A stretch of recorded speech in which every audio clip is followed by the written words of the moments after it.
Emil Kanal Haji Sakina Deyo Bayero yatuse mu ggwanga mu kiro ekikeesiza olwaleero n'ayanirizibwa omumyuka asooka wa Katikkiro ow'ekitiibwa Haji Dr. Professor Twahakawasi Kigongo ng'ali wamu n'abakungu ab'ekitebe kya Nigeria mu Uganda wamu ne bamusiga nsimbi abakolera kuno okuva mu ggwanga lino. Obugenyi buna butandikidde mu maka ga jjajja w'Obuyisiraamu ekibuli Omulangira Dr. Kasimu Nakibinge Kakungulu era ababiri bano basoose mu kafuba ak'enjawulo oluvannyuma Omulangira ne Kano beetabye mu kusaala jjuma ya leero ku muzikiti ekibuli eyeetabiddwako baminisita Obwakabaka omubadde minisita w'ebyobulimi Ajaminsi Kakomo ow'ekitiibwa Hajjati Mariam Mayanja Nkalubo minisita ow'abulungibwansi omwami wa Kabaka atwala essaza Butambala Sulaiman Magala n'abantu abalala. Ejjuma eno ekulembeddwamu akulira eby'amateeka ekibuli Sheikh Abdul Hafidh Walusimbi asabye abayisiraamu okunywerera Katonda. Khayri khalqillah Muhammad ibn Abdillah bw'abadde ayogerako eri abaddu ba Allah abeetabye mu kusaala jjuma ya leero Kanal Haji Sakina Deyo Bayero agambye nti baagala okwongera enkolagana yaabwe n'Obwakabaka bwa Buganda basobole okulaba nga bakulaakulanya abantu baabwe. What I find it necessary to come and perform my congregational Friday prayers among you, and I feel happy and contented in the midst of my brothers this afternoon. Indeed, it is a pleasure to be here, and I look forward building a stronger tie between the Muslim community and the people of Uganda generally. Jjajja w'Obuyisiraamu Omulangira Dr. Kasimu Nakibinge Kakungulu ategeezezza nti okukyala kwa Kano kugenda kuyamba abantu mu Buganda ne Uganda okutwaliza awamu so nga era enkolagana eno yakuyambako n'okuteerawo abavubuka emirimu. Era tulowooza nti tujja kufunamu ebibala bingi nnyo mu nkolagana zino kubanga abantu b'omu kitundu ekyo basuubuzi bantu bannamakolero era nga tusaba nnyo bannayuganda bettanire nnyo okubanga nabo bakyalako mu kitundu ekyo tusobole okwongera okusimba enkolagana.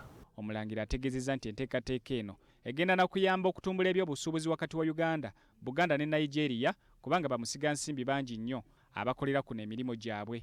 Bulijjo bw'osimba enkolagana n'abakulembeze emirimu gyo gyekwanguyira nnyo mu kitundu kyonna ky'oba ogenzeemu. Kale okuba n'enkolagana n'omukulembeze ow'ennono kiba kyongera nnyo okutereeza emikisa n'ekkubo eri abo abaagala okusuubula mu kitundu ekyo. Omumyuka wa Katikkiro asooka ow'ekitiibwa Haji Professor Dr. Twahakawasi Kigongo ategeezezza nti okujja kwa Kano kugenda kuyamba okwongera okuzimba omukwano n'obwa Sseruganda obuliwo wakati w'Obwakabaka bwa Buganda n'obwa Kane Nigeria.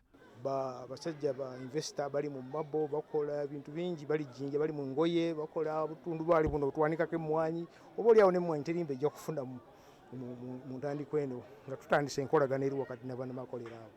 Akati ajja kubalambula nange nabalabako Kano naye nawano webali nga bamuyita abeerewo nabo. Olwekyo enkolagana eyo eriko omugenyi oyo omugenyi anyweza bwa Sseruganda. Ow'ekitiibwa Kawasi Kigongo era yeeyanziza nnyo Ssaabasajja Kabaka olw'okusiima n'ateekawo enkolagana ennungi n'abakulembeze abalala ab'ennono okuva mu nsi ez'enjawulo kyagambye nti kyakuyamba nnyo mu nteekateeka ey'okuzza Buganda ku ntikko.